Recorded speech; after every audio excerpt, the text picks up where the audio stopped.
poi Luciano passi al centro. Ditemi voi quando siete pronti.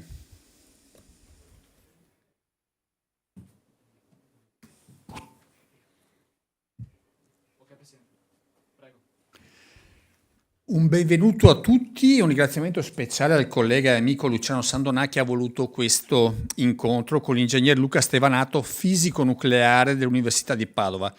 che ha avviato un campo di indagini i cui sviluppi possono avere molteplici valenze, non solo nel campo del controllo idrico, ma anche più in generale nella gestione dell'agricoltura e del territorio.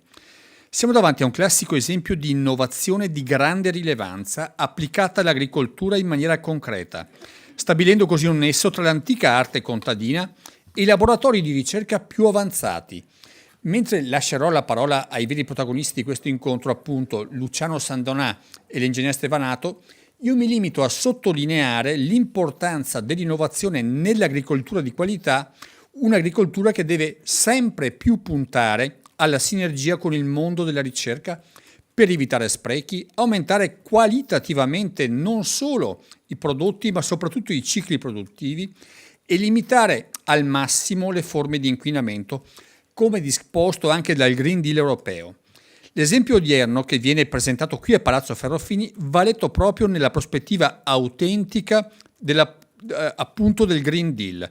la strategia dai campi alla tavola presentata dalla Commissione europea ancora nel maggio 2020, punta a garantire un sistema alimentare equo, salutare, ecosostenibile, sempre più ispirato all'economia circolare. E vi assicuro che Farm to Fork, anche in comitato delle regioni, ha avuto degli implementi e delle aggiunte che sono state colte bene dalla Commissione europea.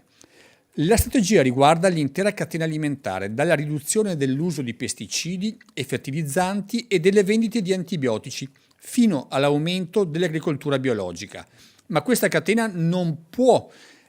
essere ecosostenibile se non attiviamo anche le politiche idriche adatte alle esigenze di una realtà che vive i cambiamenti climatici con tutte le conseguenze che questi portano, abbiamo visto anche negli ultimi mesi con estremi incredibili. Ecco allora la scienza al servizio di una società che vuole essere protagonista della difesa dell'ambiente e della lotta agli sprechi. Ho parlato anche troppo, lascio volentieri la parola a Luciano Sandonà che su questo progetto ha messo tempo, energie, risorse e che adesso condurrà il resto della presentazione. Luciano, al centro. Grazie Presidente, ho poco da aggiungere a quanto detto dal Presidente Roberto Ciambetti. Per noi è un orgoglio oggi e anche una grande soddisfazione ospitare qui in Consiglio regionale il professor Luca Stevanato assieme con i colleghi dell'università che stanno arrivando e che ci presenteranno una tecnologia innovativa che ha molteplici applicazioni in un campo che per noi è diventato un vero e proprio problema, specie nell'ultimo periodo, che è quello della siccità, quindi un sistema per misurare sicuramente il grado di umidità dei terreni, ma anche in altri campi collegati, quindi sia per gli eventi franosi, sia per quel che riguarda anche appunto gli eventi che riguardano incendi e casi estremi che a volte purtroppo toccano anche la nostra regione e non solo, e che negli ultimi periodi con i fenomeni di cambiamento climatico sono diventati sempre più evidenti anche a noi che in tempi recenti da tempo insomma non conoscevamo questi fenomeni. Quindi io lascerei, è una tecnologia fatta usando i raggi cosmici, quindi è una tecnologia di diretta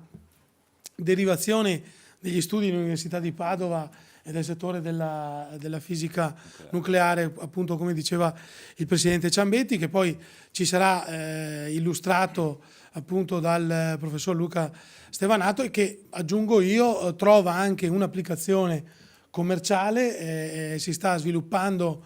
in questo periodo, specialmente negli ultimi tempi, con una società, lo aggiungo io, che si chiama FinUp, ed è partita come una start-up dell'Università di Padova direttamente con Luca Stevanato. Quindi lascio senz'altro la parola al professor Luca Stevanato e buono ascolto e buona visione dei contenuti di questa conferenza stampa, che credo sia molto interessante e anche innovativa anche per il nostro Consiglio regionale. Grazie. Grazie Luca. Vengo qua. No, stavo qua a fianco che così si vedeva, se per voi va bene, se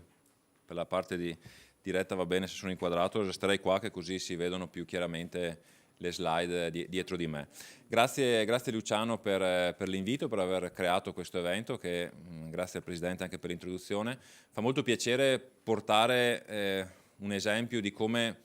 la ricerca e l'innovazione all'interno dell'Università di Padova, insomma una delle più antiche al mondo, può in qualche modo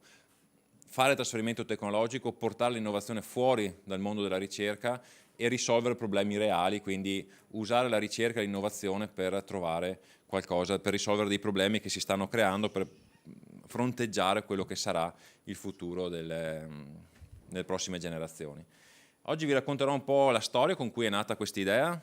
tutte le idee più strane, più stravaganti e più belle anche nascono per caso, e quindi vi racconterò un po' come è nata per caso questa idea e poi andremo un po' a vedere cosa vogliamo rivoluzionare, perché in qualche modo dal primo momento in cui abbiamo avuto la scintilla l'idea è sempre stata quella che questa idea dovrà in qualche modo, se non siamo noi saranno qualcun altro fra qualche anno, dovrà rivoluzionare il modo con cui viene misurata l'acqua, perché ha delle implicazioni che dopo vediamo che possono aiutare tantissimo in tantissimi settori. Quindi parto un attimo da cosa facevo prima, giusto per farvi capire un attimo come siamo arrivati poi a questa idea. Io ero insieme al gruppo di ricerca, insomma dopo arriverà qualche miei compagni del gruppo di ricerca, purtroppo sono un po' in ritardo, però eravamo un gruppo, siamo ancora un gruppo di fisica nucleare applicata, quindi il nostro lavoro è quello di prendere la fisica nucleare e trovare delle applicazioni nella vita reale. Lo facevamo, l'abbiamo fatto per una decina d'anni, da 15 anni, con la Comunità Europea, avevamo vari ambiti di applicazione, qua ne ho messo uno dei più strani. Questo è stato un progetto fatto con la Comunità Europea dopo l'evento di Fukushima nel 2011, quindi poi insomma tra quando hanno finanziato e tutto siamo arrivati al 2014, e dopo Fukushima si sono accorti che l'acqua dell'acquedotto poteva essere contaminata dalla radioattività e prima di 24-48 ore nessuno se ne accorgeva, e quindi poteva essere bevuta dalla popolazione. Così la Comunità Europea si è attivata, ha fatto progetti di ricerca, insomma abbiamo fatto questo progetto di ricerca per quanto riguarda il monitoraggio in tempo reale della radioattività all'interno dell'acqua. Altri progetti che poi più siamo spostati verso quello che facciamo adesso, questo era un altro progetto che si chiamava MODES SNM. SNM sta per materiale speciale nucleare, quindi andavamo a cercare tutto quello che è uranio, plutonio, tutti materiali pericolosi che possono essere usati per fare bombe atomiche o bombe sporche all'interno dei container. Anche questa è una necessità della Comunità Europea, anche questo un progetto dell'Università di Padova, anche questo un'applicazione reale che poi è stata, insomma, viene utilizzata attualmente nei più grandi porti d'Europa e del mondo. Facendo questa ricerca abbiamo rimpicciolito un po' da un van, siamo passati una valigia, abbiamo cominciato a trovare, abbiamo fatto un altro prototipo, un'altra applicazione, un altro progetto che si chiamava Plutonium Manta, era un cacciatore di plutonio. C'era la necessità, diciamo a metà dello scorso 2015, diciamo 7-8 anni fa, di trovare il plutonio nelle valigie, perché cominciava a essere un po' troppo smerciato a livello europeo, e quindi si necessitava di uno strumento che andava a trovarlo all'interno delle valigie. E quindi noi abbiamo, sempre come gruppo di ricerca della fisica nucleare applicata, abbiamo trovato la fisica nucleare che potesse essere utile a risolvere questo problema, e abbiamo generato anche qua un prodotto che poi adesso anch'esso è utilizzato all'interno dei vari aeroporti, in questo caso per mitigare questo rischio. E quando abbiamo fatto una pubblicazione su questo nuovo rivelatore per trovare il plutonio, ci è stato scritto da un professore, abbiamo fatto una pubblicazione insomma, e ci ha scritto un professore dalla Germania, da Berlino, che ci ha detto: ma non avete mai pensato di usare lo stesso rivelatore, lo stesso dispositivo che avete fatto, di usarlo invece per trovare il plutonio, per trovare l'acqua? E qua era il 2016 ed è nata questa scintilla nella nostra testa, del nostro gruppo, che in qualche modo ci ha fatto cambiare dei pezzettini, abbiamo aggiustato, ed ecco che da usare la fisica nucleare per combattere i contrabbandieri, chiamiamoli così, di plutonio, siamo passati alla parte bella, diciamo, io la chiamo sempre, prima eravamo nella parte un po' più nascosta perché facciamo un lavoro contro il male, contro in qualche modo chi tentava di fare questo tipo di operazioni. Adesso siamo passati, chiamiamola, dalla parte del bene, perché abbiamo messo la fisica nucleare al servizio della sostenibilità, perché aiutiamo la gestione della risorsa idrica a 360 gradi. E tutto è nato da una mail, dalla casualità di questo messaggio che mi è arrivato nel 2016, quindi ormai sono passati quasi 7 anni, però da lì è scattata la scintilla che ci ha fatto fare questo salto dal plutonio all'acqua, che sembrano due cose molto distanti, ma le particelle che vengono emesse dall'acqua quando è colpita dai raggi cosmici e dal plutonio sono, da un punto di vista di fisica nucleare, sono esattamente le stesse. E quindi insomma, quella era un'idea, da allora insomma, siamo riusciti, l'abbiamo messa a terra, abbiamo creato un'idea che funziona, l'abbiamo provata in varie applicazioni che dopo vediamo, però insomma, siamo riusciti in questa cosa che tutti mi dicevano che eravamo pazzi, ossia quello di usare la fisica nucleare per fare sostenibilità, che sono due parole che nel pensare comune sono due parole molto distanti fra loro che non si dovrebbero mai incontrare. E 2017, primo concetto, ovviamente possiamo misurare l'acqua, dopo vediamo come. Questo era l'allarme che era stato lanciato dalla FAO. 70% dell'acqua è sprecato, non sprecato, è usato in agricoltura, metà di quest'acqua è sprecata però perché non viene fatta agricoltura di precisione, non viene fatta quella che adesso viene chiamata smart agriculture, quindi un'irrigazione non proprio di precisione ma comunque ottimizzata, e quindi abbiamo tantissima acqua che possiamo risparmiare, sia da un punto di vista dell'agricoltura ma non solo, perché comunque ci sono altri ambiti in cui l'acqua viene sprecata. Quindi veniamo a come funziona poi questa applicazione, perché per adesso vi ho raccontato solo un po' i principi, però vediamo come i raggi cosmici ci permettono di misurare l'acqua, come abbiamo potuto fare questo tipo di operazione. Il principio in realtà sembra complicato, ma è abbastanza semplice, perché i raggi cosmici quando arrivano sono generati principalmente dalle esplosioni di stelle, dalle esplosioni di corpi celesti molto lontani da noi, arrivano, sono molto veloci, ce ne sono circa 2-3 sul palmo di una mano, se lo metto così in orizzontale ne abbiamo 2-3 che ci colpiscono ogni secondo di questi raggi cosmici, sono innocui a livello del suolo, non ci fanno male, fanno parte della naturalità dell'ambiente, della radioattività naturale dell'ambiente, e questi sono i nostri messaggeri, perché questi raggi cosmici colpiscono il terreno, colpiscono l'acqua in particolare. Se c'è tanta acqua nel terreno vengono assorbiti, se c'è poca acqua questi raggi cosmici riescono a rimbalzare fuori sotto forma di una particella che è chiamata neutrone cosmico, e quindi andando a misurare quanti ne arrivano, quanti ne rimbalzano fuori, ecco che abbiamo, diciamo, una stima, una misura più che una stima, perché poi è una misura anche abbastanza precisa, della quantità di acqua che abbiamo nel suolo. Quindi non parliamo di falde acquifere a decine di metri di profondità, ma parliamo dell'acqua superficiale, i primi 50-60 centimetri, che sono quelli a disposizione delle piante, che sono quelli che dopo vediamo che servono per dare allarmi incendi, per dare allarme su potenziali alluvioni, frane, eccetera, eccetera, eccetera. Quindi l'area di interesse è la profondità, come dicevo, sono circa 50-60 centimetri. L'altro vantaggio di scomodare il raggio cosmico, perché poi sembra magari semplice, misuriamo quanto arriva, misuriamo quanto rimbalza, in realtà semplice non è, ma ci sono dei grandissimi vantaggi che principalmente sono due, che sono quindi che questa tecnologia ti permette di misurare su vasta scala, parliamo della scala degli ettari, parliamo che con un sensore solo si possa arrivare a misurare una ventina di ettari, quindi una quantità molto grande, e in profondità, come vi dicevo, 50-60 centimetri. E il tutto si può fare, che è la vera novità, senza toccare il terreno, perché il bello della fisica nucleare, il bello del raggio cosmico, è che non siamo noi a toccare il terreno per misurare l'acqua come si è fatto fino adesso. Noi stiamo dentro una scatola, 2 metri dal suolo circa, chiusi, senza toccare niente, ed è l'informazione che viene da noi, proprio perché il raggio cosmico, una volta che ha colpito il terreno, rimbalza e viene fuori, porta con sé l'informazione, questa informazione raggiunge autonomamente la nostra scatola, ed ecco quindi che anche l'informazione di quanta acqua c'è a 100, 200, 300 metri dal sensore può arrivare con calma, arriva fino alla nostra scatola, e quindi può fare questa tipologia di misura senza dover entrare in contatto con il terreno, che poi è anche una delle vere innovazioni che permette diverse applicazioni. Quali sono le possibili applicazioni? Dove trova applicabilità questa cosa? Ovviamente l'agricoltura è il punto di partenza da dove tutto è nato ed è quello dove possiamo dare una grandissima mano perché, come vi dicevo, il 70% dell'acqua al mondo è usato in agricoltura. Cosa succede usando questa sonda? Si riesce a mantenere il livello di umidità nel giusto posto, in un modo che non si riusciva con le tecnologie precedenti, e questo, dopo magari vi faccio proprio vedere un esempio, riesce ad aumentare la produttività del raccolto e la qualità fino addirittura a un 40%.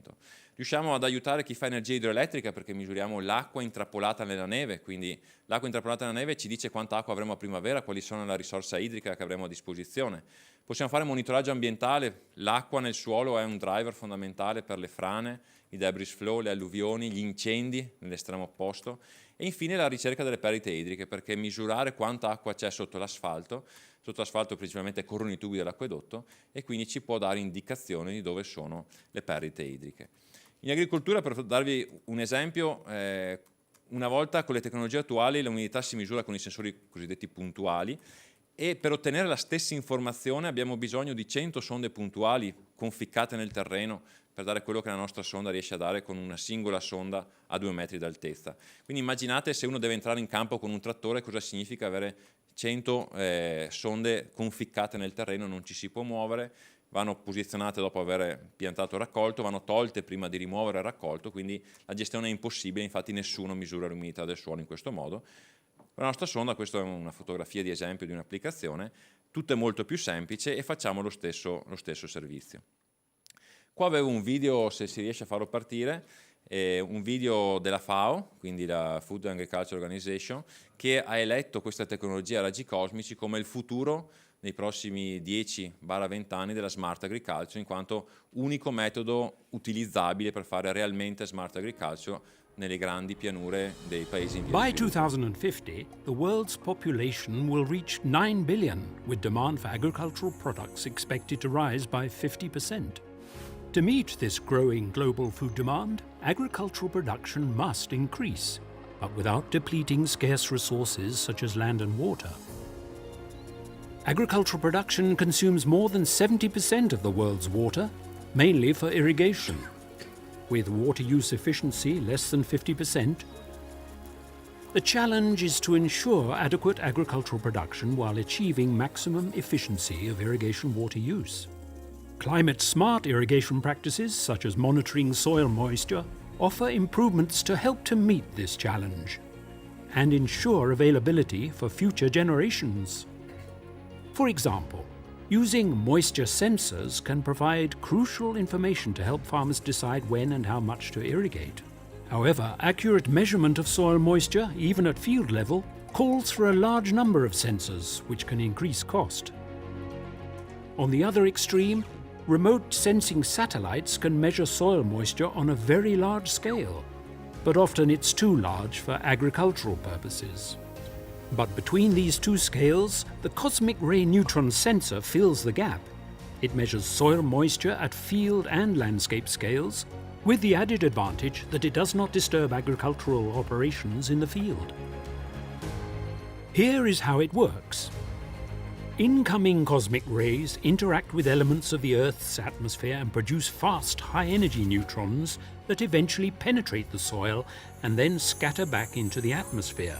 These scattered neutrons lose energy due to collisions, mainly with hydrogen atoms, which come mostly from soil moisture, and become low-energy neutrons. The cosmic ray neutron sensor measures these low-energy neutrons near the soil surface. Because the neutrons are spatially distributed and scatter across large distances in the air, they can monitor soil moisture over vast areas. The joint FAO-IAEA division is working with scientists in many member states to introduce the use of cosmic ray neutron sensors for efficient agricultural water management at both field and landscape levels. Using these sensors to validate remote sensing imagery predictions for irrigation and drought management is essential for the development of climate-smart agricultural practices that foster global food security.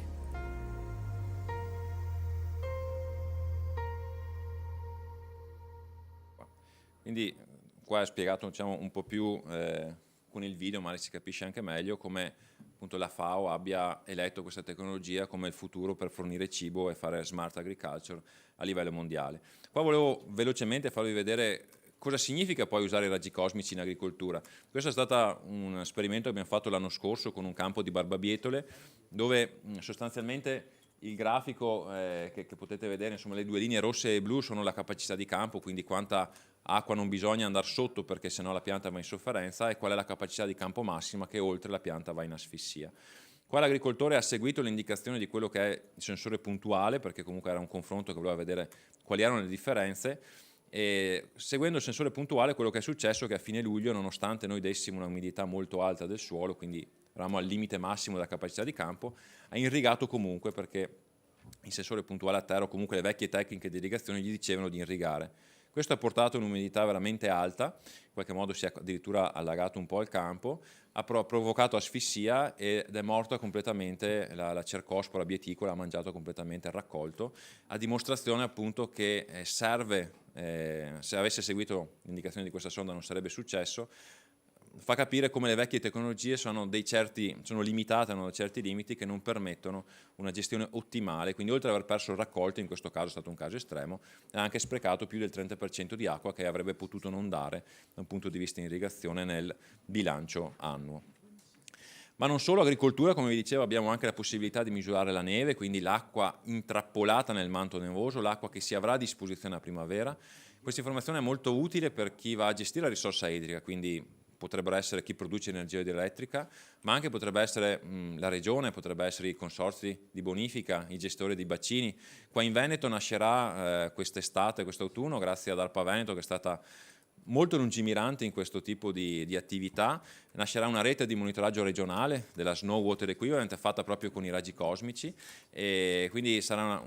una rete appunto come dicevo molto lungimirante, perché sono poche reti così al mondo che utilizzano questa tecnologia, e è molto bello, sono molto orgoglioso che l'ARPA Veneto abbia dato il via a questo tipo di monitoraggio, proprio perché questa tre lettere SUE che nessuno conosceva fino a poco tempo fa, adesso cominciano a essere, con la siccità che c'è stata, cominciano a essere sulla bocca di tutti, perché conoscendo quanta acqua ho stoccata all'interno delle montagne posso decidere se lasciarle sul lago qua in Veneto di Centro Cadore piuttosto che lasciarla sul lago Cavi, piuttosto che lasciarla sul lago di Auronzo, proprio perché ci permette di sapere dov'è posizionata l'acqua, quanta ce n'è, quanta ne avrò primavera, e riesco a gestire la risorsa idrica a 360 gradi a livello regionale. Un'altra applicazione che vi dicevo prima, quindi vedete che questo fatto di misurare su vasta scala, in profondità e senza toccare il terreno, ha aperto dei campi di applicativi che le vecchie misure di umidità del suolo e le vecchie misure della neve non avevano. Questa è un'altra, perché trovare le perdite idriche, quello che si è fatto, quello che si fa ancora oggi, è avere uno stetoscopio gigante, un geofono. Quando il dottore vi ascolta il cuore, il geofonista ha uno stetoscopio gigante che ascolta l'asfalto. L'asfalto vibra quando ci sono delle perdite idriche, quando i tubi perdono l'acqua, e quindi adesso si trovano le perdite in questo modo. È un lavoro molto pericoloso perché si deve camminare lungo la strada, è un lavoro molto lento perché si deve andare metro per metro a piedi, quindi si fanno 3, 4, 5 km al giorno. Il vantaggio dei raggi cosmici è che misuriamo l'umidità sotto l'asfalto, quindi vediamo dove c'è una perdita idrica, lo facciamo senza toccare l'asfalto, lo possiamo mettere su un mezzo, qua abbiamo fatto un esempio delle prove su un mezzo, su un furgoncino, ed ecco che troviamo le perdite idriche 50-70 volte più velocemente di quello che si è fatto fino ad oggi. E quindi in qualche modo, adesso qua appunto era anche qualche esempio per farvi capire che quello che produce poi il sensore è una mappa, alla fine con un grado di umidità, dove c'è tanto blu è tanto umido, dove c'è giallo è poco umido, e quindi insomma vedete che nei punti più blu poi è dove si è stato effettivamente scavato e dove è stata effettivamente trovata una perdita idrica. Ed ecco quindi che questa tecnologia può permettere di fare quello che una volta si faceva in un anno, adesso si può fare in una settimana, quindi capite il cambio di paradigma che c'è in questo tipo di operazioni, in questo tipo di analisi di quello che è la mappa dell'acquedotto e la struttura dell'acquedotto cittadino, proprio perché potendo guidare a 40-50 km/h, invece di andare a piedi a 1-2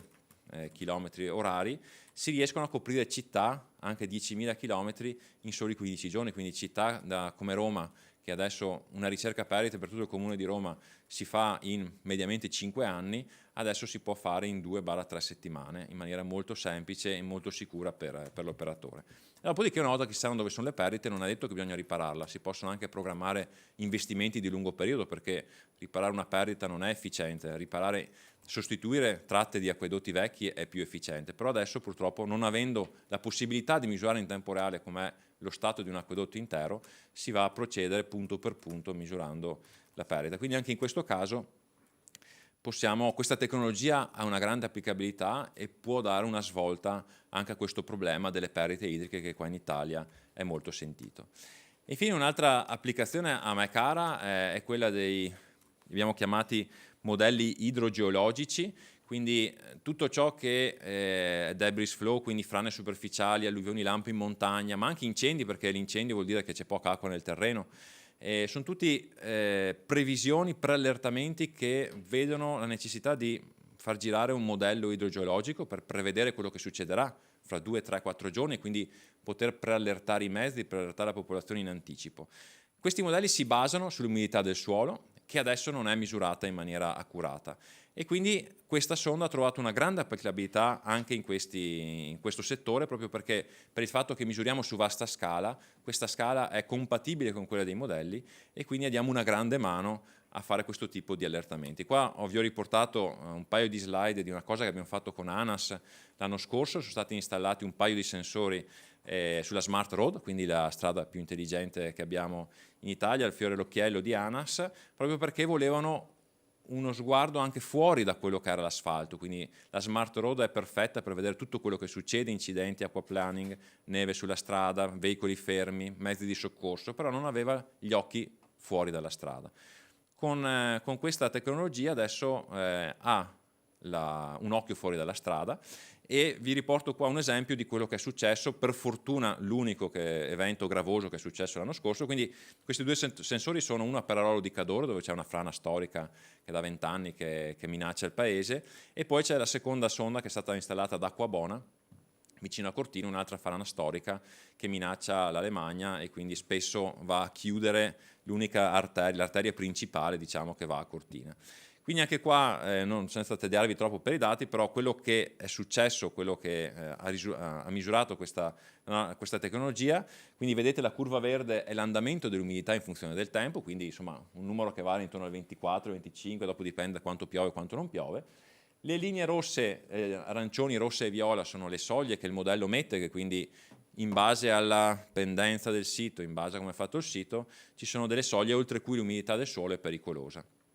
Quindi in prossimità di questo evento ad Acquabona, che è il grafico quello a sinistra, erano previste 30 mm, quindi una pioggia, un temporale non tanto intenso, un'umidità di partenza del 24%, ecco che noi abbiamo dato un rischio minimo R2 su una scala da 1 a 4, e infatti poi quello che si è verificato realmente è stato esattamente arrivare a rischio 2. A Perarolo di Cadore, invece, che si partiva da un'umidità più alta, erano previste più precipitazioni, quello che è successo è che si è dato un rischio 3, quindi comincia a essere un rischio elevato, e si vede forse nella prossima slide, no, non l'ho messa, a 5 km di distanza da Perarolo di Cadore, quindi non nel sito monitorato ma poco distante, è sceso un debris flow, quindi una frana di sassi, che ha causato l'interruzione di una strada provinciale per quasi 3 mesi dalla quantità di materiale che era stato scaricato a valle. E quindi questo è stato un modo per dire, in una parte precisa della provincia, perché poi il bello di questa tecnologia è che non si deve dare un'allerta a livello provinciale, si possono dare allerte a livello comunale o addirittura poco più di un comune, proprio perché, come vedete, l'umidità di partenza può essere molto diversa, le previsioni del tempo possono essere molto diverse a seconda delle zone, e quindi conoscere lo stato di umidità si è rivelato fondamentale anche per la previsione di frane, in questo caso, con questo esempio, ma anche di incendi. E questo è il nostro gruppo di ricerca, giusto per farvi vedere le facce, insomma, che siamo persone normali, siamo ricercatori dell'Università di Padova, quindi del Dipartimento di Fisica. Qua appunto volevo fare anche 2 parole, visto che questa è l'ultima slide, e ancora un paio di minuti, sul ruolo dell'università, che è stato molto importante perché l'università ti permette di fare innovazione e ti aiuta anche nel percorso di portare questo, perché l'innovazione può essere bellissima, può essere bello raccontarla. Abbiamo fatto dei bellissimi anni nel 17, 18, 19 a raccontare questa innovazione per le conferenze, però quello che ha dato la vera svolta all'università e anche dopo l'università è stato quello di poter trasferire questa innovazione, questa tecnologia anche alla vita reale, perché poi la vera innovazione dell'università non è quando si ferma dentro l'università, è quando si esce dall'università. E quindi ecco che l'università ha permesso in qualche modo di fare uno spin-off, quindi proprio per fare questo processo di trasferimento tecnologico e di innovazione dall'università fuori, e sempre l'università ha messo a disposizione anche altri mezzi per poter poi arrivare anche a trovare dei clienti, a trovare più che clienti, trovare anche il mercato, trovare le applicazioni nella vita reale tramite un incubatore, chiamiamolo così, di spin-off, di idee universitarie, che è le Villaggi di Padova, che anche qua partecipato da Unismart, dalla Fondazione Università di Padova, che quindi ha dato quindi questo percorso virtuoso che ha creato l'Università di Padova, sia per incubare finché l'idea è all'interno dell'università, sia per dargli per dare fuori, secondo me crea una sinergia molto virtuosa che permette a queste idee di trovare un'applicabilità nella vita reale, che secondo me, dal mio punto di vista, come per i progetti che vi ho fatto vedere all'inizio della presentazione, quelli non sono stati, diciamo, portati fuori dall'Università di Padova, portati fuori da noi personalmente, però sono tutti progetti che hanno trovato un'applicabilità nella vita reale e che hanno trovato uno sbocco, hanno dato soluzione a dei grandi problemi che erano sorti nella vita di tutti i giorni. Come ultima slide metto sempre quella dei raggi cosmici, perché questo è l'unico modo di vederli dal vivo, quindi l'aurora boreale è generata dai raggi cosmici. Quando tutti mi chiedono ma com'è possibile vedere i raggi cosmici, compratevi un volo per la Lapponia e avrete il modo di vederli ad occhio nudo con questo bellissimo spettacolo. Grazie. Ci sono delle domande? Tutto a posto? Benissimo. Benissimo. Se vogliono dire qualcosa, ma credo di no, ma conoscendo Marcello non vorrà dire due parole.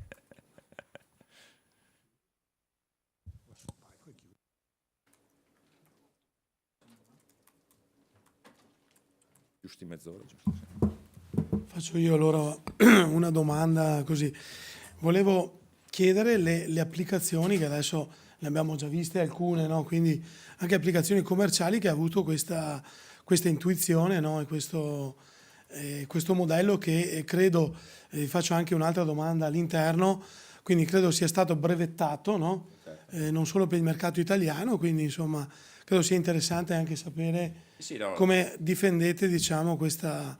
idea, questa innovazione. Un'altra cosa bella appunto del processo di questo trasferimento tecnologico è anche la possibilità di brevettare, quindi noi abbiamo brevettato con l'Università di Padova, quindi l'università è proprietaria di questo brevetto che poi l'ha trasferito, diciamo, allo spin-off. E brevettare è importante perché ti protegge un po' la tua idea, ti permette che gli squali, chiamiamoli così, le grandi aziende da fuori vengano a rubartela subito. Poi è anche un male certe volte, perché lo dico sempre, essere gli unici al mondo a fare qualcosa, sì, per carità l'università ti dà credibilità, però è difficile una voce unica a promuovere qualcosa. Essere in tanti e avere concorrenza, o comunque essere qualcun altro che fa la stessa cosa, rende le cose un po' più facili, però diciamo che comunque è bene che l'innovazione, è bene che questi tipi di innovazioni che escono dall'università siano brevettati e che abbiano la possibilità di sopravvivere almeno per un po' di anni con autonomia, senza che nessuno li vada a copiare. Ecco.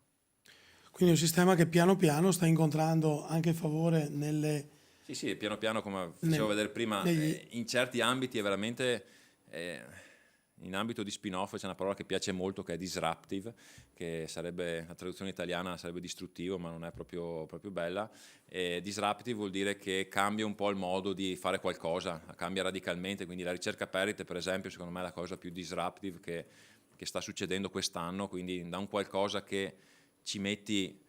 5 anni a farlo, lo facciamo in 2 settimane, quindi anche il cambio di mentalità che si ha nell'utilizzare questa tecnologia dà proprio l'idea di questa cosa disruptive, quindi questa applicazione nelle sue varie sfaccettature, ma c'è chi è più lenta, come quella dell'agricoltura, che magari ha bisogno un po' più di assestamento e soprattutto di uscire dall'Italia, perché qua in Italia comunque l'agricoltura è molto frazionata, ci vuole un po' di tempo, però vedo che questa idea potrà avere, come dicevo all'inizio, l'idea ambiziosa è quella di rivoluzionare il modo in cui viene misurata l'acqua, poi speriamo di riuscirci noi, se non siamo noi sarà qualcun altro, ma ha tutte le potenzialità questa tecnologia di poterlo fare. Quindi ringrazio senz'altro il professor Luca Stevanato che è venuto qua con noi oggi, anche tutti i colleghi che sono venuti anche loro qui oggi. Io credo che la presentazione è stata importante, esaustiva, e abbiamo visto anche il video della FAO che credo insomma certo. più di altri possa dire quello che può rappresentare per il futuro dell'agricoltura e non solo questo modello diciamo innovativo creato appunto a Padova, che è un'università antichissima. Abbiamo festeggiato gli 800 anni, ma è anche al passo coi tempi, perché insomma da questa dimostrazione e anche da altre, perché nell'Università di Padova si fa ricerca, si fa formazione, escono delle personalità e dei cervelli che rappresentano il futuro del Veneto, non solo. Grazie ancora e grazie per l'attenzione.